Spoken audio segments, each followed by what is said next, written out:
Welcome to the Beyond the Bucket Show, a podcast centered around optimizing all life's buckets. We all have buckets we are balancing: coaching, entrepreneurial ventures, family, passion projects, and health. Let's all take this journey together and become bucket fillers. And here's your host, Chris McSwain.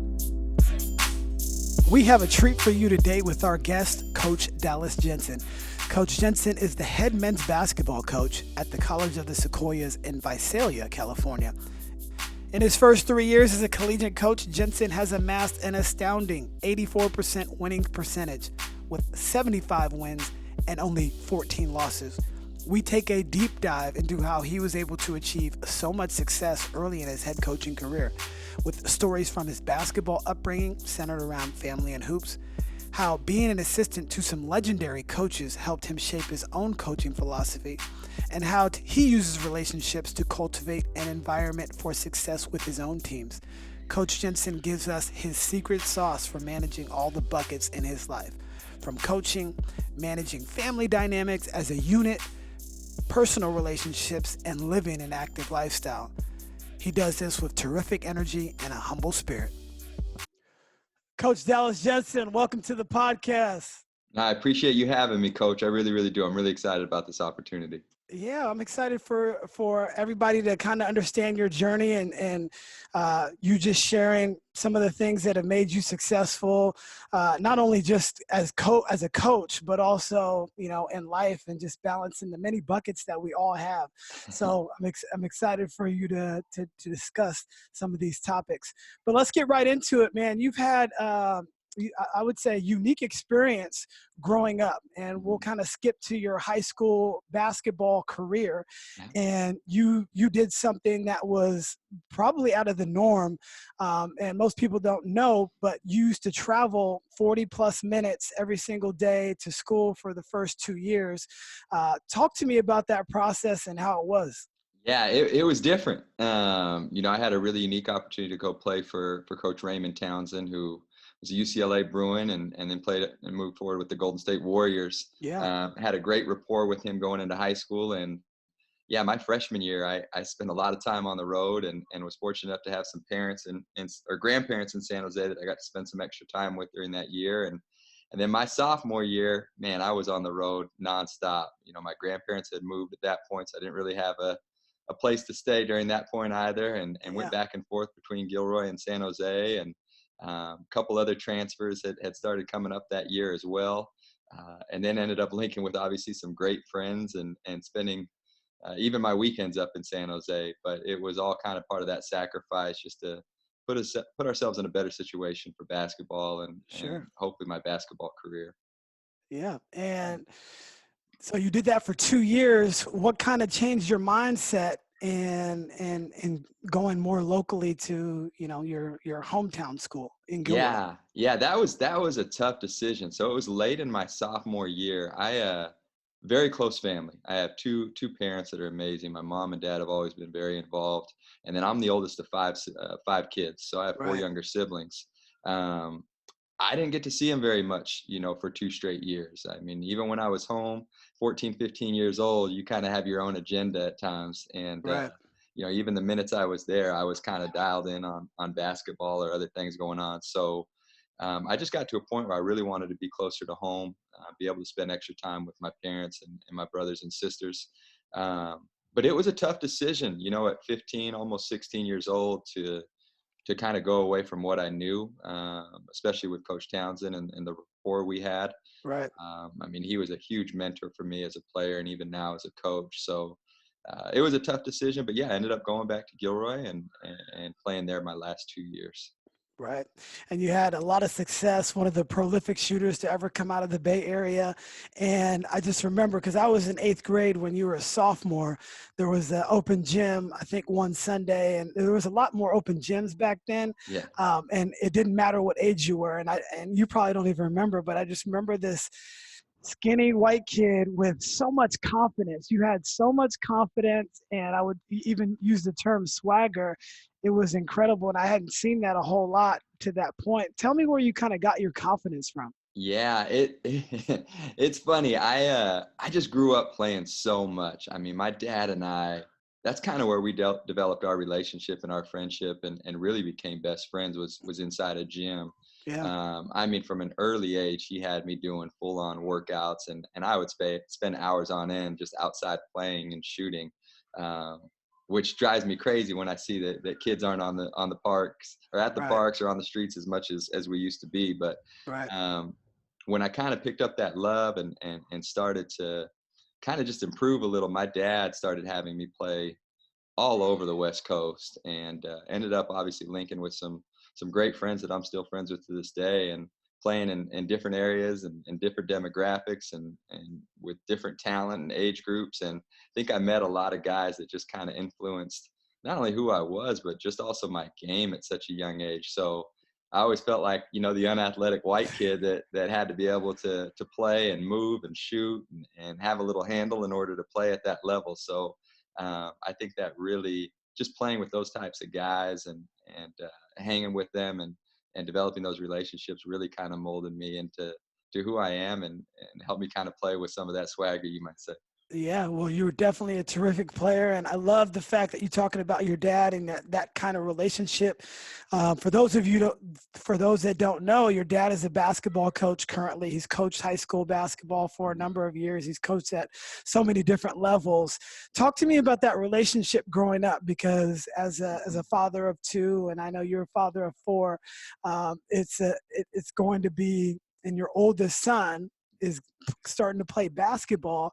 Tell me the dynamic that you had, number one, and the dynamic that it is being a father Yeah. and seeing your kid play the sport that you coach.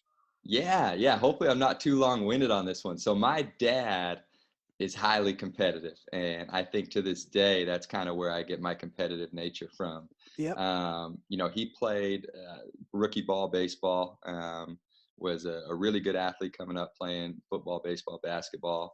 Hmm. And as he kind of met my mom, and got into marriage, he just had an itch to be around the game of basketball. So when I was born, I mean, I was put around the game immediately. My grandparents on my mom's side were even huge Lakers fans. They're from Southern Yep. California, so And you're still a Laker fan, right? still a Lakers Yeah. fan. I mean, from 3, 4 years old with the James Worthy and Magic and Kareem, Byron. I mean, all of them. So I love the game from an early age. And my dad, I mean, he had a gym, or a hoop around me all the time. I mean, I can remember hoops in every room I had as a kid. I can Yep. remember hoops in my garage, in the front yard. My grandparents had them up. So yeah, we played all the time, and it was great because my dad would map out workouts when I was like kindergarten, first, second, third grade, where I would come home, do my homework, and before I could do anything on my own, it was I had to get my workouts done. And that was a combination really of just ball handling and shooting. And I did those just growing up, combining with getting like 300, 400, 500 shots a day at a young age. Wow.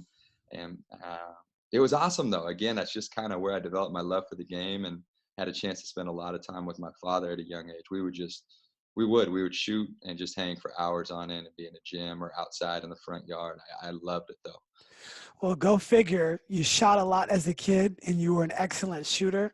It just goes to show you, you put in the work and the time, you're going to become good at it. And Right. a lot of people are willing, or say they put in the work, but I mean, you're putting up 500 shots almost daily as an adolescent, and that just transformed and transcended your game. And such a great relationship that you have with your family. Your brother is an assistant, or now a head coach at Mhm. the previous college that you were at Yeah. Gavilan College. Talk about that relationship, because your family is really centered around the game of basketball. Yeah, it's been a fun process. So when I was done playing, I took a couple years off, and before I got back into coaching and training side, and obviously was granted an opportunity to be a head coach here a few years ago when we moved back to California.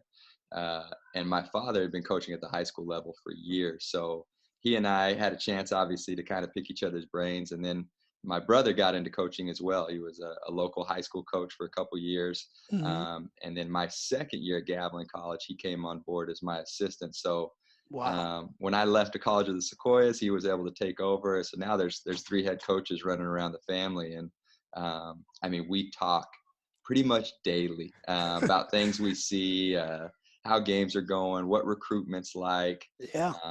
kind of pick each other's brains on different ideas on the offensive defensive end of the Mm. floor, and just how the game's evolving and the players are evolving. So it's a lot of fun. Like, I always think you need to have, colleagues and peers in the coaching game that you can kind of just talk to and visit with. Yep. And I'm fortunate to have some very good friends across the country, but it's also nice to know that my two best friends are right there with me, and my father and my brother. That's beautiful. Yeah, You might need to add me to that group thread, man. of I'm sure course, of it's just course. paragraphs of great knowledge. Um, Talk to me a little bit about your recruitment out of high school. So many young players don't really understand how that whole process works. You've seen it from a number of different levels now, starting from where you're at right now as a college coach, recruiting and that whole process, being a player and getting recruited by Division I's and junior colleges and Division II's. Talk about that whole process for you. Yeah, I think recruiting's changed a lot. Social media has changed the game. Yes. I graduated high school back in '99, Yep. so I obviously played on all the big events, big showcase events on the West Coast throughout my junior and going into my senior year of high school. But back then, it was either guys saw you at that events or you were sending out VHSs, right? Sure. Yep. So it was a totally different era. But yeah, I heard from a lot of schools coming out of high school, Division I's, Division II's, NAIs, the whole 9 yards. Had a lot of Division I interest, but no one pulled the trigger. Quite frankly, I just wasn't good enough at that age, Right. and so ended up going the junior college route, which I didn't know a lot about at the time. Yep. I was fortunate enough that Percy Carr, who was the head coach at San Jose City College and is in the Coaching Hall of Fame, over 900 career wins, him and his two assistants, who are both now head coaches in that level at that level as well, came down to see me during the latter part of my senior year, and we really hit it off and had an opportunity to spend more time up there and play with them over the course of the spring, and realized that it was a great tool and a great location for me to be, to kind of expand my game and be around great players and open up more opportunities. So Right. ended up actually passing on a lot of small school offers to Sure. try to open up something bigger by going to San Jose City College. Right. And we definitely want to get into Coach Carr. Yeah. He's a legend. And I know you learned so much from him and his mentorship towards you. Talk about your college career a little bit after the junior college route, go to Yeah. BYU, Hawaii. Did you play 2 years there or 3? Yeah. I was out there for 2. Yep. Okay. So hmm tell me about that. Yeah, so it was unique. When I was leaving San Jose City College, in my mind, I really wanted to go to the Pacific Northwest. I know that sounds goofy, but I always loved Oregon and Washington area. So I actually had verbal to the University of Portland in the West Coast Conference, Okay. and thought that that's just kind of was a done deal. And heard from BYU Hawaii, and just was really interested with it. I thought it was a great, obviously, religious institution, and had Yep. never been out to Hawaii. And Yep. as I sat and looked at it all, I'm going, you know what? I'm probably more suited for the Division II game, anyways. They Right. were a top 25 program at the time, and obviously went out there and just loved it. I think it was probably the best decision up to that point I had ever made in my life. Met Wow. some lifelong friends. Enjoyed the game. Got to travel all over the place with playing with them. Obviously, you're leaving the island to come back to the mainland. The entire season. Sure. And then ultimately met my wife. My wife was playing volleyball out there when I had finished playing basketball. Yep. She's from San Diego, and got to spend our first year of marriage even out there. So just I have a lot of fond memories of Hawaii and BYU Hawaii, and kind of how that helped mold me as a man as well. Wow, it's amazing how it all works out. And you could have gone up to Portland, but Mhm. going over to Hawaii just kind of changed your focus. And obviously, it was meant to be because you met so many great people and one of the most important people in your life, which is your Absolutely. wife. So that's awesome, man. Yeah. Tell me a little bit about how you got started coaching. After Yeah. you graduated college, I know you tried to dabble with possibly playing Mhm. overseas. Mhm. Talk about that process and then shifting Yeah. or pivoting into the next thing. Yeah. So I dealt with kind of some health issues in the latter part of my college career, Hmm. that stemmed from a mission I had served from my church. And Oh wow. Yeah, I originally thought, hey, maybe we'll look at potentially playing overseas for a year or two and just experience it and see where it goes. Yep. And when I had met my wife and when I had finished playing collegiately, I kind of hit a wall and got to a point real quick with my wife Kim that I wanted to start a family. So we actually, within a year, she was pregnant with our first child. We moved back to California. I stepped away from the game for probably 2 or 3 years. Okay. It was just working at the time. Yep. And then I actually ended up helping my dad with his AAU program after a couple of years. And then ultimately we started a shooting academy and Yep. we were working with kids all the way down to the elementary ranks up to the pro level. Yep. Did that for a couple of years. And I think over that stretch is where I had a real itch to get back in the game and be more involved and really just try to be a resource and a mentor to young men. So yeah, I ended up going back and getting my master's and went back to San Jose City College to coach with Coach Carr for a few years just to kind of get my feet wet and get some experience. Hmm. And so, talk to the people a little bit about how you approached going into that first job. Yeah. You didn't start at the middle school or even high school levels. You went directly to the college level, a person that you had so much admiration and respect for, and now you're going to be on his staff. Mhm. Talk to me about that entire process. Yeah, so when I decided to get back into the coaching ranks, I knew I wanted to be at the collegiate level. I just didn't know where. I didn't know if I wanted to be a community college guy. I didn't know if I wanted to be at a 4-year at the end of the day. Yep. And the first person I knew I needed to talk to was Coach Carr.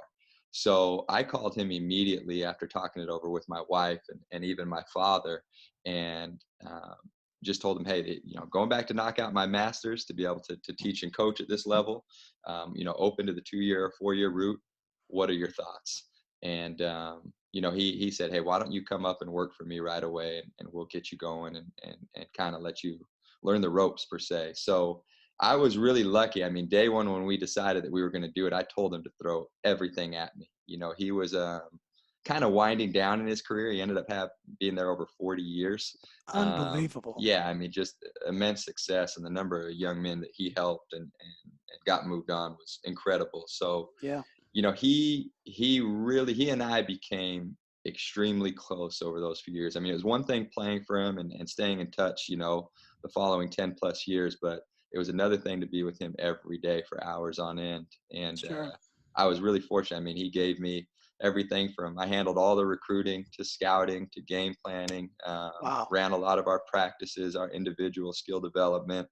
Um, and then I had to learn all about handling things off the floor and the value of relationships and looking out for some of these young men that, they all come from different walks of life. So you learn to really accept who they are and learn more about their backgrounds and what their goals and dreams are. And I don't know, you learn to listen a lot more than talk. And I think those years at San Jose City College, for me, being with Coach Carr were invaluable. And, listening is one of the reasons why I think you're a great bucket filler, because you're filling others up, and in turn it comes back to you. And I think that's some valuable lessons you learned early on in your coaching career. And talk about some of those struggles, having a family while starting your coaching journey, Mhm. not living in the same city, traveling again, 40 plus minutes, almost, with traffic. It might be a hour commute down, an hour commute Mhm. back to your home, young kids, family, early coaching, all these responsibilities thrown Mhm. on your shoulders. How did you manage that? Yeah, it was tough, and I don't think I could have ever done it if my wife hadn't stepped up to the plate. Yeah. What she did for our family at the time has put us in a position to be where we are today. Wow. When at the time I was the breadwinner when we wanted to get into the coaching level, and I knew I was now going back to get my master's. Um, I was going to be obviously up at San Jose City College, kind of around the clock. I Right. mean, there are days I'm going back and forth 2-3 times a day with a kid or two in the back of my car. Yeah. And she said, "Hey, I'll go to work. I'll go to work and help this family." I picked up some contract work during the time, and we kind of meshed those two things together to make it all work. But our days were crazy. And then I was really fortunate though, after a couple years, and once I had my master's in place, San Jose City College gave me classes to teach, Yeah. to kind of help, with our income as well, and give us a chance to really make this career work. And two things that you said were very important. One is we and our decision. Those are the type of things that people don't really understand as a coach, not just the Right. head coach, but even as an assistant coach. The other people, the other buckets in your life are making sacrifices just like you. So while you're trying to fill this one bucket up in recruiting, and I remember, I was coaching boys at the time. You were always finding yourself in our gyms, asking about different players. I mean, you had an international presence. I mean, you sent me a kid from France who was a tremendous athlete. For our AAU club program, and I think he played for your dad for a couple of years. So it transcends not just your life, but everybody else around you, Mhm. and that is definitely something that's very difficult. And if you don't have a significant other that is bought into that Mhm. journey and that passion that you have, it's really not going to work, or it's going to be Yeah. very, very difficult. Yeah. So, hats off to your entire family for rolling with the waves of coaching. I Um, appreciate that. and so you were there for a couple of years. And then what happened next? What was the Yeah, next? so What was the I next was takeoff? there. Yeah, I was there about 3 or 4 years Yep. with Coach, and it was awesome. I mean, during that time, I had really started to dial in on wanting to be at the junior college level. Yeah. We had some long conversations, myself and Coach Carr, and talked to some 4-year coaches about moving on and becoming part of their staffs at the Division I level. And I quickly realized I loved community college because you deal with a certain demographic. Right. You deal with an age group where guys need some mentorship, and everyone's at junior college for different reasons. So you deal really with all walks of life. And Hmm. the other big kicker to me was I didn't want to be away from my family. And I knew being at the 4-year level, I would be on the road all the time. I enjoy being around my wife and kids. So that was a big deal to me to be able to see them on a daily basis. Right. Um, After those 3 or 4 years, uh, it was interesting. We were, hoping obviously to land a head coaching opportunity after my time with Coach Carr. Hmm. Um, I thought I'd be at San Jose City College even for years to come. And a good friend of mine who actually recruited me out to BYU Hawaii Yep. got the head coaching job at Lone Peak High School in Utah, which at the time was a national powerhouse. So Unbelievable. And yeah, it just kind um, of I think random how it Frank worked out. was that Frank Jackson that played there. Duke Yeah. Yeah, Frank was out Duke there. commit. Yeah, my first year was his senior year. And yeah, he had just committed to Duke and was a McDonald's All-American and playing with the Pelicans now. And Yeah. we had a number of other Division I and Division II signees. And it was a great experience too, coaching with Dave. I mean, he's one of the better people I know. Right. Um, and can just flat out coach, gets his guys to work, gives them a ton of confidence, competes, and they enjoy the process. I mean, the work he puts in is pretty impressive. And that's Coach Dave Evans, right? Yeah, he's down at Wasatch Academy now, which is, I think they finished the year like number 4 in the country. Unbelievable. So, Yeah. Coach Carr, Coach Evans, Hmm. you got to learn Hmm. directly from these two mastermind coaches. Right. What are two or three things that you took away from both of the coaches that Yeah. has made you a successful coach in Uh, your own right? it's interesting. Coach Carr always got kind of labeled as the old school coach, right? He was very black and white. He loved playing good cop, bad cop. He was tough as nails. Things were going to be ran his way. If you didn't like it, deal with it. Yep. And I was accustomed to that, having played for him, 20 years ago. Hmm. Where Dave was much more kind of new age, new generation, really work on relationships, give guys confidence, just wants them to compete, doesn't need them looking over their shoulder. And it's been really nice because I feel like as I coach now, I'm able to still have a fine line of what our expectations are with that old school approach, that this is who we are and what we do. But we've also really emphasized player development, relationships, guys learning how to play the game and read the game from on both ends of the floor. So I always tell guys, even as I recruit them, on the offensive end, we're going to continue to help you grow and develop and learn how to play multiple spots and do different things on the floor and really progress for the next level. But on the defensive end, there are a lot of non-negotiables. And I think that kind of comes from having dealt with two completely different style of coaches. Right. And that's kind of helped you approach your coaching philosophy, which Mhm. I absolutely love. And you've had an extreme amount of success in the 3 years that you've been a head coach. And your records were 24-5 your first season, Mhm. 27-3 your second season, and this was from a program that never won 20 games, that Right. never was going to the playoffs, that never Yeah. was in the state playoffs, or Mhm. even thought about to win a conference title. Mhm.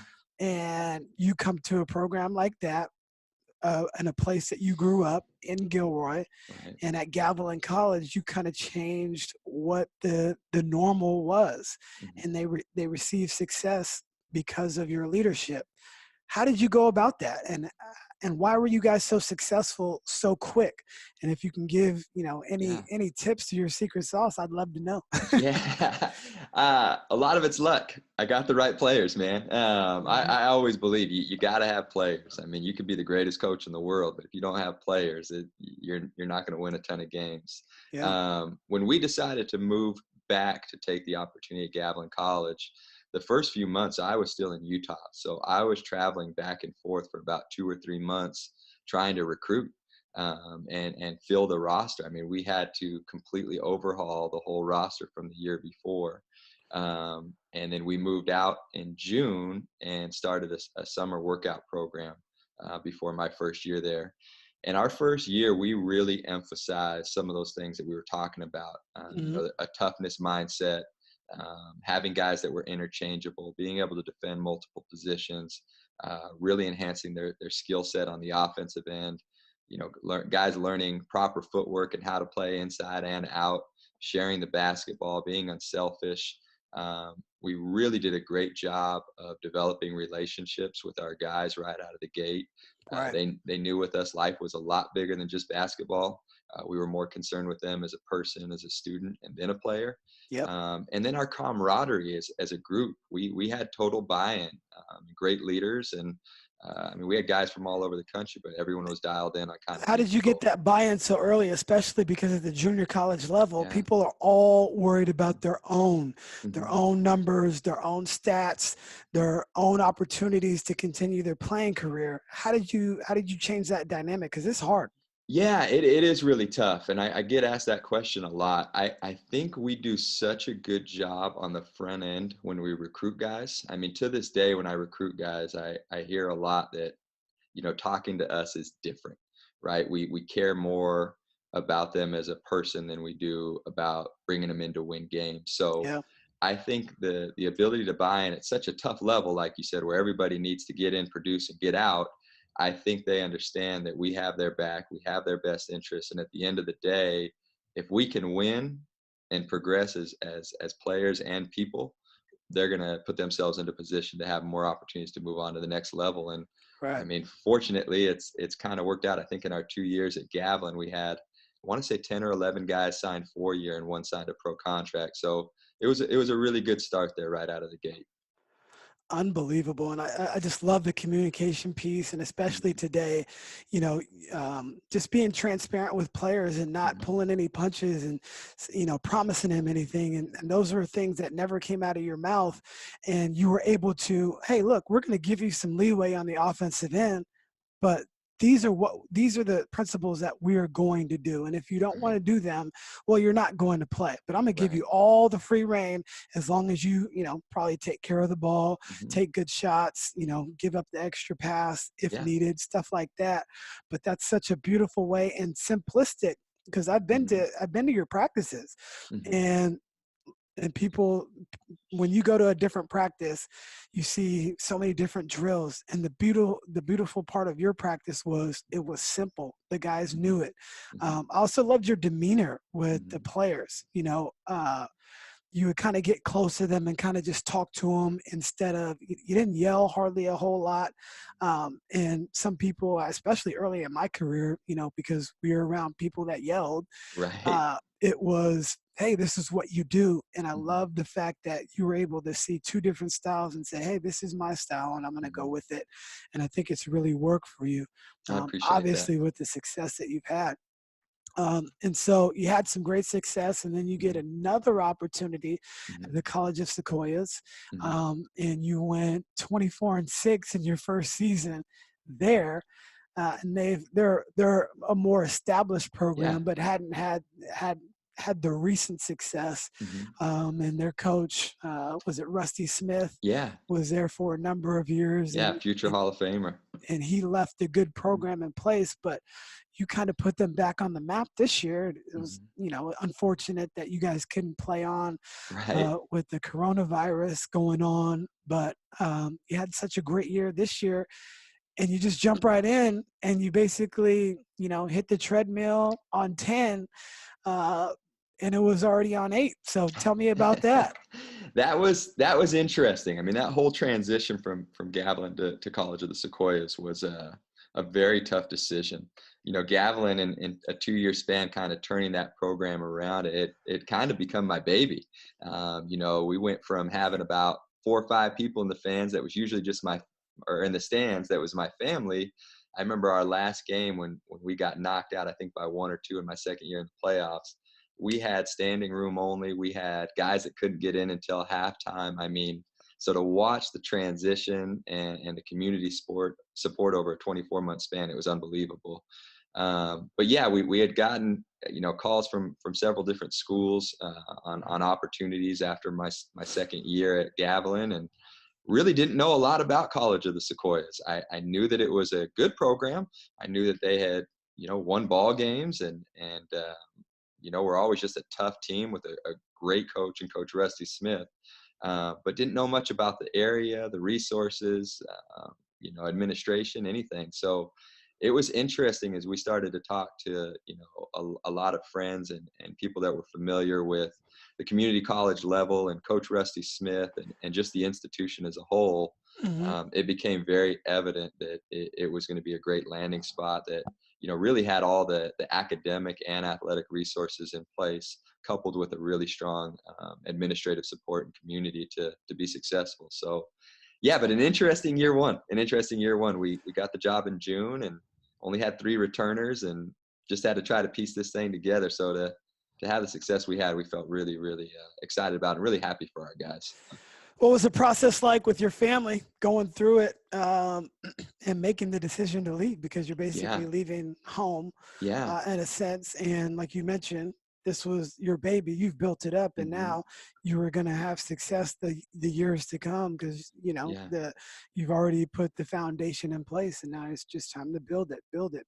yeah. How hard was Uh, that, and what was the process? It was tough. It was really tough because we have so much family back in South County, Bay Area. So we were able to be with them all the time. It's interesting though, Coach, because as good of a move as this was for my career, the biggest reason at the time that we looked at this was for our family. And the reason being, we all know how expensive the Bay Area is. Yeah. And as a community college coach, yes, you can absolutely support your family, but you live in the Bay Area, you typically need 2 incomes. And my wife was working full time up in Sunnyvale. I was obviously grinding as a head coach. We had 4 little ones that now range between 3 and 12, Yep. and we didn't see each other a whole lot as a husband and wife. And this move out to Visalia has enabled her to work from home, spend way more time with the kids. She's around them all the time. She and I get to spend a lot more time together. Right. It was cost efficient. There were just so many pluses as a family, and then to see the pluses as well on the coaching side and the career move. It's I'm never a big believer in the grass is greener type of thing, but in Yep. this case, it has been a great move for our family and for my career. Right. Yeah. Tell me how you fill all these buckets, because you are one of those coaches that is always recruiting, and Hmm. that's the lifeblood of any college basketball program. How do you balance the recruiting bucket with your family bucket, your personal health Mhm. and well-being and professional development, all those things. How are you balancing all that?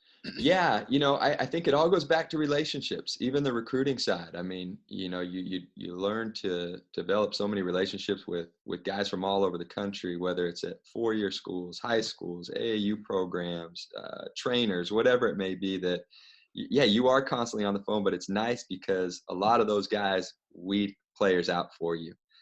They know kind of what our expectations are and what it is that we're looking for and the type of young men we want. So, as much as I recruit and I spend hours on end on the phone with players and their families and their coaches, um, we really kind of dial in early on the guys we're really interested in. So we're not just talking to any and everyone all over the Right. place. But it is tough balancing that between being a husband, being a father, trying to be active inside the community, spending time with friends. Yep. But I think one of the most important things we can do just as people is just to be present. So we all are busy, but we all get those same 24 hours in a day. So are there cool down periods? Absolutely. We all need to wind down on occasion, but when I'm with my family, when I'm with friends, when I'm on campus with administration or colleagues, just be present. I mean, it's one of those things I always tell my own players: control what you can control. We're fortunate enough that we get to control our attitude no matter what is going on in life. So Right. to me, it's, yeah, do we all have down days sometimes? Absolutely. But I try to remain upbeat, positive, smile on my face, love anyone I come in contact with, make them feel like $1,000,000. And I think by doing that, you kind of get to knock off all the check boxes over the course of the day with everyone you interact with. Right. I think you hit it right on the nail on the head, because that's one of the things that I've learned as a coach. Um, we went on a trip this past winter in January to LA, our Hmm. basketball team. Um, and we're going to go to Disneyland, do all that, but we played two Uh-huh. games. Uh-huh. And so you get to see him on the plane, you get to see him in the hotel. And the one thing that resonated with me was our team was always on their phone. They were Uh-huh. never present. Even Uh-huh. when we went to Disneyland, I mean, phone, as soon as we got there, phones out, sending Uh-huh. it to on their TikTok or Instagram or Uh-huh. Snapchat or whatever social media they're using, and they just weren't present. The only time that we could like mandate it would be like team meals. All right, everybody stack their phone. Let's be Right. present in this moment. Hmm. And I would look at some of their screen time. It was alarming. Uh-huh. But then I look at my own screen time, and I'm looking at it like, why am I spending so much time on these certain things that don't really mean anything? Right. So I just started decreasing, and Hmm. especially when I get home. So, as a coach, when you get home, there's still going to be some things that you need to follow up with, or you Right. might need to make a few calls or whatever it may Hmm. be. I've tried to make sure that I do all of that stuff before I get home. And when I Hmm. get home, that's it. I'm going to shut it down. Right. I'm going to either make dinner or spend that time with my family. If we're watching a Hmm. show, I'm not even going to be on my phone Hmm. until maybe later on when everybody goes to sleep, and then I'll Right. kind of dial back in. Is there anything that you do Yeah. personally that helps you kind of stay in that moment, stay present? Because I think it's such a great point. Well, it's funny because my kids are now, and even my wife are so involved and so engaged with this entire process. I mean, I'll get off the phone sometimes, and my kids are like, "What was his name? Where's he from? Who are you talking to?" Or if a school calls on our kids, "Hey, Dad, what 4-year school is that? Are they gonna offer him?" I mean, they're all over it, so they know how this Right. process works. But I think one of the things, and I'm guilty of using the phone when I'm at home, no doubt about it, especially during recruitment period, and especially when we're trying to move kids on to the next level. But one of the things I do, my kids always laugh, is if I pull up outside, coming home from a long day and I'm on the phone, I'll hang out in my car for those last 15, 20 Yes. minutes just to Yes. make sure that I finish that conversation. So I'm not walking through the door on my phone. So I'll be getting knocks on the window the entire time and I'm blowing them No kisses. I doubt. love you. Oh man, But that's that way, when awesome. I get out of there, and granted, I may be on the call and another call an hour, 2, 3 hours later, but when I get out of the car, I mean, they know that I'm interested in them and what they're doing and how their day was, and just be able to interact with them right out of the gate. I think that holds a lot of weight. Right. That's beautiful. Well, let's transition to a segment I like to call Tech Talk. So Yeah. we're gonna talk technical and tactical Hmm. as far as basketball. When I get a basketball coach on here, I want to make sure that we kind of dive into what their philosophy is. Um, you know, uh, I recently sent you some information on Yeah. like the game's approach, and Hmm. I always think about what actually happens in the game and what do we work on Hmm. so often, and Hmm. do those parallel and work Hmm. together as one. Nice.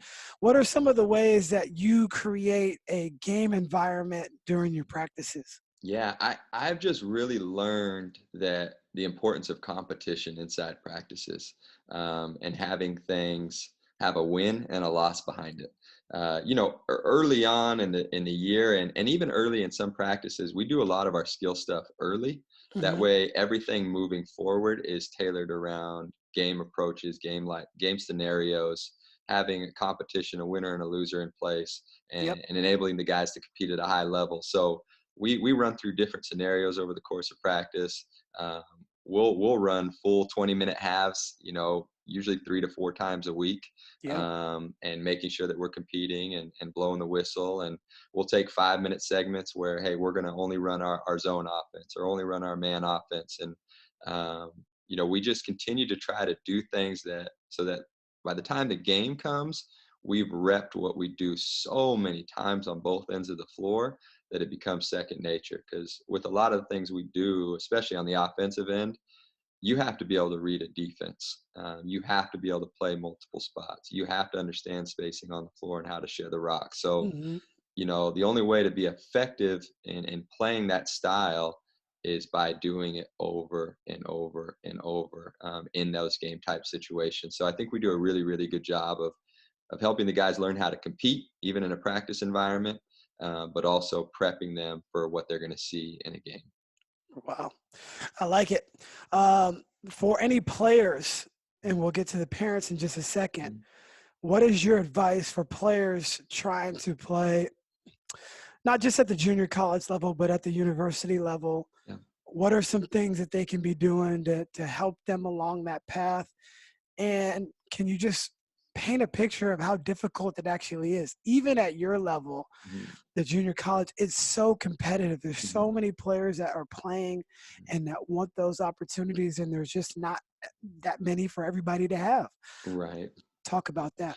Yeah, I think the junior college level is such an interesting animal just because you get guys that are all trying to accomplish the same thing and moving on to Hmm. the 4-year level. So it is when guys come out of the junior college level and have signed a 4-year offer, they know the grind that they went through the prior year or two. Right. And I think the elite programs across, California and across the country, I don't know that people really understand how good the talent level is there. Whether it's guys that needed additional development, whether it's guys that needed help academically, maybe they were overlooked. There are some really, really good basketball players at this level that all become very successful when they move on, to the NCAA D1, D2, some NAI. For guys that are trying to move on and play collegiately, like you said, whether it's at the community college level or at the NCAA 4-year level, I think it's just a matter of additional work. Unfortunately, I look at it even with my own son. There's so many distractions nowadays, and I think a lot of that starts again with social media, with video games, with shows on TV and Netflix and whatever it may be. That it's taking away from guys spending additional time on their game. And I think, when so many people say they have the same end goal, you have to find a way to differentiate yourself. Mm, And that differentiating factor is a lot of time just the amount of hours that you do and you front load with. So for me, the biggest thing is just being in a gym, getting shots up, working on ball handling, anything that you can do extra, watching film, that's going to kind of give you an edge over your competition. I mean, it's such a competitive sport, not just around the country, but around the world now, yeah. that you got to have a way to stand out in a sense. Basketball coaches are like CEOs or presidents, Mhm. and you have to manage, maybe 12 to 15 personalities on the team. manage your coaching staff and delegate certain things because, you're going to scout all the games, obviously, but you might have one of your assistants look at all the offense for the other team or all the defense for the other team. Talk about some of the characteristics that you would like all your individuals in your program to have outside of being good basketball players, because I think this is something that transcends all walks of life. The type of person that you're looking to have. Yes, you want talent, but you don't want that talent if they're going to be a complete headache for you throughout that process. And it sounds like you don't deal with any of those headaches. Yeah. Well, try not to anyway. Yes, it's a really good question. I mean, I think naturally I always laugh when people say, "Oh, I was looking for A, B, or C when I was recruiting a kid." The reality is the first thing we see is the talent level, right?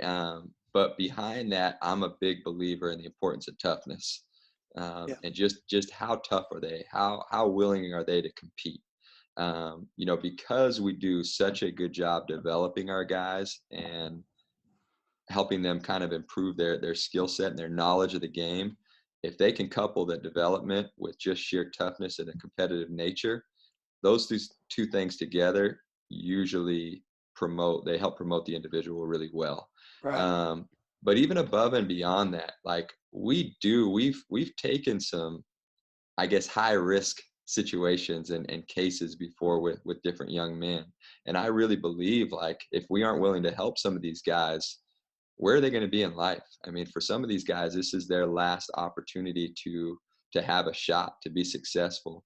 Right. And so every year we have a few of those situations where we're working with guys to really give them a chance to be successful in life, a chance to ultimately provide as a husband or a father. So, as I get these guys in the program and we really dial in on camaraderie and get them all meshing together, I tell them all the time how much we love them, how much we care for them. We try to spend additional time with them off the floor, whether it's bringing them into the office one-on-one, hanging out and just working out, going and grabbing a bite, bringing them to the house. And I think because of that, they know we care. And then really when we're on the floor, all we ever stress with these guys is, look, come in, compete, be a great teammate, be respectful, and play unselfish. And if you do those things as a collective unit, the rest tends to take care of itself. I mean, I even tell kids when I recruit them, like, the reality is we're going to win games, but we got to win games the right way with guys that want a shot to be coached and have an opportunity to play at that next level. So we really target very general and specific things that are really going to help them become better people at the end of the day. Right. And two of the notes that I wrote down, toughness. One, what I took from it is actually trying. Yes. Really, really hard, giving it your all. And so many times people don't give it their full effort. And I think that's exactly what the point you were trying to make is the players that give the most effort are going to show well. They're going to present well.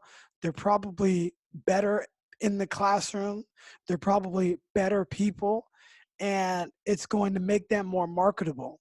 And one of my philosophies, I'll always take a tough player over a skilled player. Yeah. Now, we want both, right? Right. But if we can get it, that's really difficult when you get a tough and a skilled player.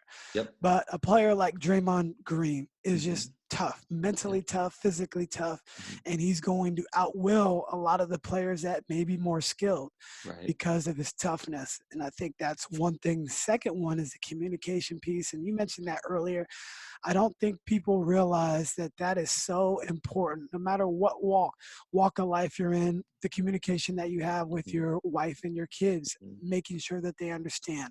When you get that player on campus, giving them a lay of the land and always staying in constant communication with them because things change. And if things get lost in translation or the communication is off for some whatever reason, that is one reason why the relationship fails. And so to your earlier point, the kids, when they get to the campus, they say it's different talking to you. And it is, because you're actually listening, like you originally said. You're listening to what they have to say. And a lot of times, people just want to talk. And because you're a great listener, it ends up being you get all this information, and because you get that information, you're able to deliver different things throughout that relationship. Mhm. When they need something, when they don't. Right. And I think that's such a beautiful process that you've um, come to know. And I think a lot of people would be better suited by listening more. Yeah. And And honestly, that can be attributed to my mom, to be honest. I really, think, yeah, she's such an amazing example that way of just loving people unconditionally and listening and helping and serving and being kind. So I think I was taught that at a young age, and obviously it's really helped transition into the coaching industry for sure. So I right, got very fortunate that way. definitely. A couple more things before we wrap it up. Mhm. One, why do you coach? I tell guys now as I recruit and coach some of these guys, when they're trying to figure out what it is that they want to do in life. I've done different things in life, been in different industries, whether it was finance. I was, on the construction management side for a while. I just think it's really important that as you try to support a family, that you do something that you love. You see so many people that go to work and come home just agitated at life, and then they have to go right back at it the next day. Uh, I feel so fortunate that I get to support a family that, and it just doesn't feel like work.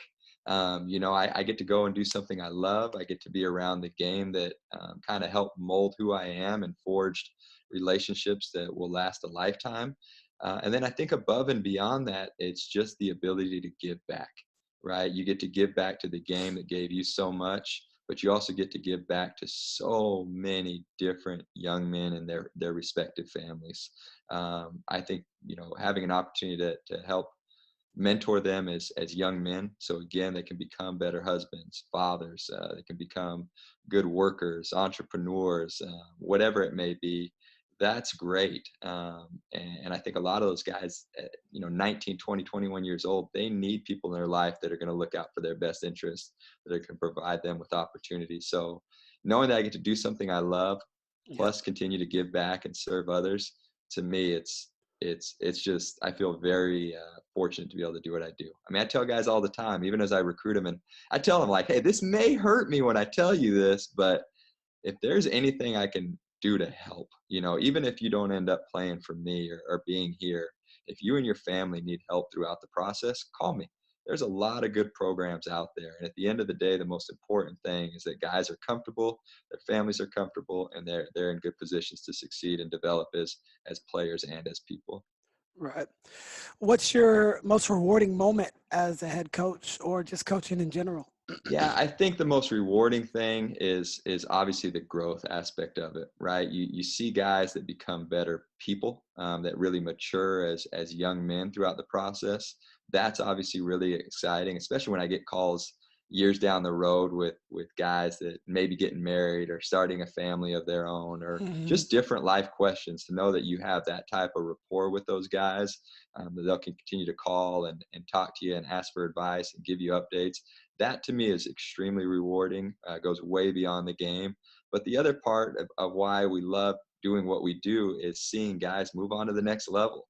Um, I love winning games. I mean, again, that goes back to the competitive nature, right? Every Yeah. time you're on the floor, you want to compete. My wife still won't play Monopoly with me because I compete too much. But I love seeing guys move on. And I Right. think I tell guys all the time, I would take a few less wins to know that all my guys are moving on or getting opportunity. And obviously, fortunate for us, we've been winning and getting guys out. So it's kind of been a win-win so far. Right. Um, what are some of the challenges you have as a head coach? Hmm. One, as far as like day-to-day coaching, Hmm. coaching the actual game, and then two, some of the things that people may not understand off the court that you might have to deal with. Yeah, yeah. I would say on the floor, like there's really not a lot of struggles in my opinion. If anything, it's just so obsessive, where it becomes so time consuming because again, it goes back to that desire to win, to put guys in positions to succeed, to give them opportunities to grow and develop. So there's never anything to me that's overly stressful, but it's Right. always consuming. But I think it's consuming for good reasons, right? So there's nothing really negative to me, or huge challenges on the floor with the game. It's just continue to try to stay up and perfect my craft, and give these guys opportunity to be successful. And Off that the oh, go and ahead. that really is the challenge Right, because, you know, I'll be up at 4 a.m. sometimes watching film. My wife is like, "What are you doing?" I'm in the bed with the laptop because, like, we have to have that. We have to have some sort of a balance. right. But I'm watching film, and it's just so obsessive. You make such a great Mhm, point where it's like, when does it stop? And I was listening to something about Kobe, mhm. obviously, one of your favorite Yep. players. Um, he was talking about, at what point do you leave the court? Mhm. So let's just take, for instance, you're shooting a half court shot and you make the shot.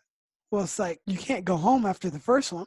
So you're going to try to make another one. And Right. you're going to try to continue to shoot and shoot and shoot. But at what point do you pick up the ball and say, okay, it's time to go? Right. And that is what I relate to others about Mhm, coaching. Like, there's mhm. always something that you can be doing to better yourself. There's Right. so many resources online. There's so many resources in your own area with other coaches. The resources are endless now because Mhm, you got YouTube, you've got videos, you've got coaching clinics, mhm. and that obsession is one of the big challenges that I find myself as well. So Yeah. I It's a good really, thing though. oh, definitely. And to the second question, you want to respond? Oh yeah, just off the floor. Yeah. That part of it's interesting, right? Again, you deal with so much. I had to laugh. Like right now, we just went through priority registration, right? Uh huh. Well, obviously, campus is closed down right now because of coronavirus, and all my guys have kind of gone back home. And so I laugh because it's like you serve not only as a head coach, but you're an instructor. You're sometimes an academic advisor. You're a Sure. counselor. You sometimes serve as a parent of some sorts. I mean, you have all these different hats that you wear as a head coach. And I think that's at any level. Some levels are just a little bit more dynamic than others. And then you deal with so many egos, right? So you're trying to balance the egos of a lot of these young men. And obviously, again, I think the relationship side kind of takes care of that. But um, then you're balancing too. Like I always tell guys, go somewhere where you're wanted and where Hmm. someone shares the same vision, goals, and dreams as you do. Right. So really trying to understand what is it that these guys want out of the game, and the only way you're going to find those things out is by spending time with them and really getting to know them away from the game. So you wear all these hats, coupled with the fact that you try so hard to spend time and get to know these guys. Um, that again, even that part becomes very time consuming. But I love it. I love it. I love what I do, and I love getting an opportunity to spend time with these guys. Well, you could definitely tell the passion that you have towards the game and just really your whole approach to life. So I guess I'll wrap it up with this one final question. What does it mean to be a bucket filler to you in your life? And what does it mean to be a bucket filler? I think, like we talked about earlier, it means being present. It means being engaged. It means finding balance and remaining active. I think kind of those four things right there are kind of what it means to be a bucket filler essentially, Right. and being able to touch on every important part and aspect of your life. Yeah. And how do you stay active? We talked about some of those other things, but we didn't talk about, your personal health and Mhm. mentally and physically. So Yeah, what are some of the life hacks that you have that yeah. that allow you to do what you do?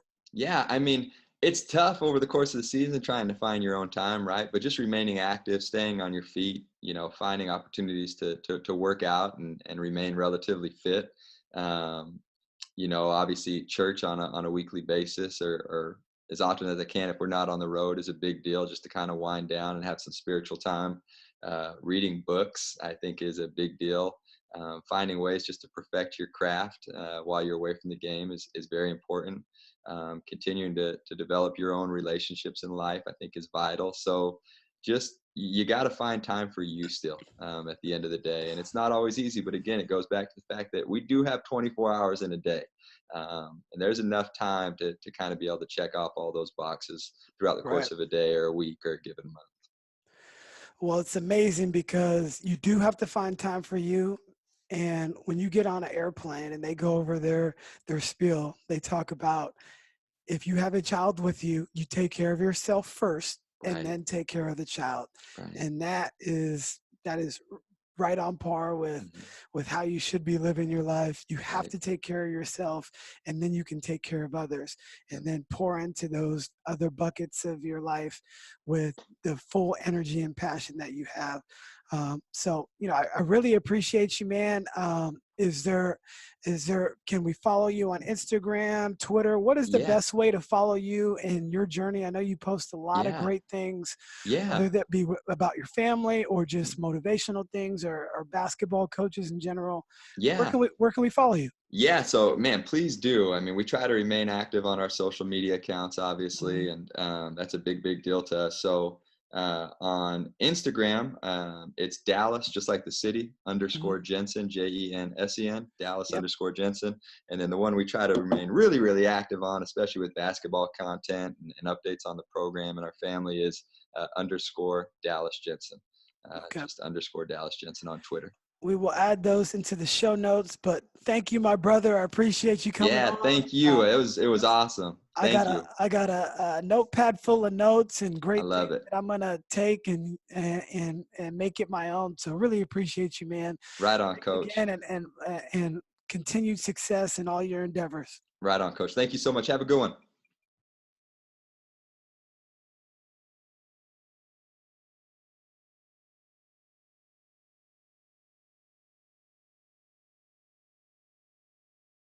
Thank you for listening to the Beyond the Buckets podcast. Please remember to subscribe, rate, and share the show with your friends. And until next time, take care.